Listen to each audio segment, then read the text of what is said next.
Greetings one and all present here. I am Kovida, here to interview Mr. Sajjanar sir. Good afternoon sir. Namaste. Thank you so much for your time. I really didn't expect I would be here interviewing you. Thank you for your time. Thank you, thank you. So, I should appreciate your management, the Silver Oaks management, for taking this initiative and deputing Kovida for an initiative to follow the leader. It's a very, very good initiative. I hope it is continued, and also I hope that the students also will be benefited by this great initiative of the management. Thank you sir. So, a little introduction about sir. He is an Indian law enforcement and he served as Additional Director General of Telangana State Police, and he is right now serving as the Managing Director for Telangana State Road Transport Corporation. And he is known to focus more on women and child safety issues and cybercrime, human trafficking, and a citizen-friendly police. And coming to his study background, he was a commerce student and he obtained a BCom degree and he pursued MBA from Institute of Management Studies, and he joined IPS in the year of 1996.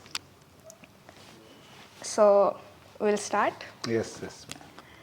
So, what was your motivation behind coming to this career or choosing this career path? My father was a tax consultant, so he used to come in touch with a lot of the Indian Revenue Service officials. So because he was a seasoned practitioner, always they were behind him that why don't you make one of your son as a civil servant. So he was behind me that I should try for the civil service. So he is the first inspiration for me. Okay. Then taking inspiration from him, I tried and I got into this civil services. Okay. So, like, you were interested to become a police officer or join civils right from your childhood? And that was there because my mother was also always used to tell that I should become a civil servant because nobody were there in the family that. So I am the first civil servant. So most of the time our people were doing private employment or they were doing their own business. I am the first person to join the government. So I also thought that I should try and succeed in this exam. Okay, sir. And then what were some of the challenging aspects that you faced when you were a kid while studying or when you were a teenager training or as an adult in this job? I come from the northern part of Karnataka where not much awareness is there about the civil service. Hardly we used to find officers from that area, and there were no guide also. So first initially I went to Bangalore, then I went to Delhi, then ultimately I came back home and I studied at home only. So these were the challenges. When I went to Bangalore, there were different challenges. When I went to Delhi, the climate, the food, they were all the challenges. But somehow I could complete that initial coaching and then I came back home. I was at my own place and then I appeared for the civil service. Okay. And as an adult being in this job? There are every day is a challenge. Being a civil servant, every day is a challenge, whether in the police or non-police and all. It is because we come across so many issues, so many challenges, so many problems which have to be attended immediately. We can't even postpone them. So only thing that we should have that passion and we should work hard. There is no substitute for hard work, and that will only will pay. So with every challenges, I pursued them very, very passionately, and I ensure that each and every problem is attended, each and every challenge is attended. Yes, sir. Okay, moving on, what do you think are the personality traits or the skills or talents a person should have if they're thinking of coming into this career?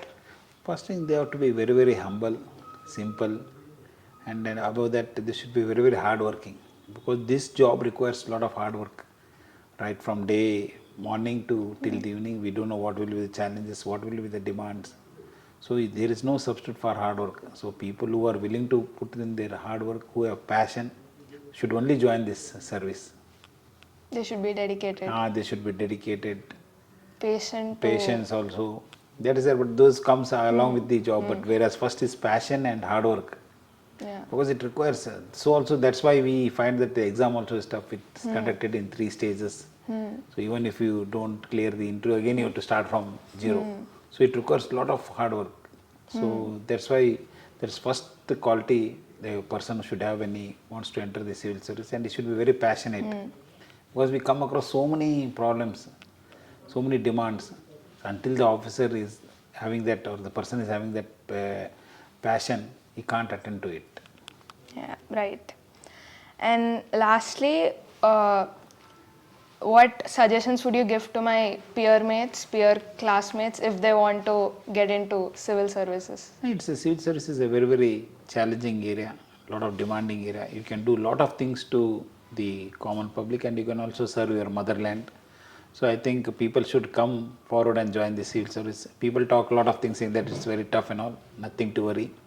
Only hard work pays. So there's no substitute for hard work. If you are willing to put in your hard work patiently, study patiently, passionately, definitely you will succeed. So I request more and more youngsters to come forward and join civil service. Thank you, sir. I also missed a point here. Sir also dealt some of the cases. It was he was successful in giving the right judgment. It was the 2008 Warangal acid attack, which was on two engineering girls, and then the 2019 Hyderabad gang rape, which everybody knows. Sir, how do you feel when people call you encounter specialist? I don't know, it's a part of job. Law has done its own thing. Law has taken its own course of action. So Okay. Thank you so much for your time, sir. thank you. All the best. Thank you, sir. All the best. Thank you.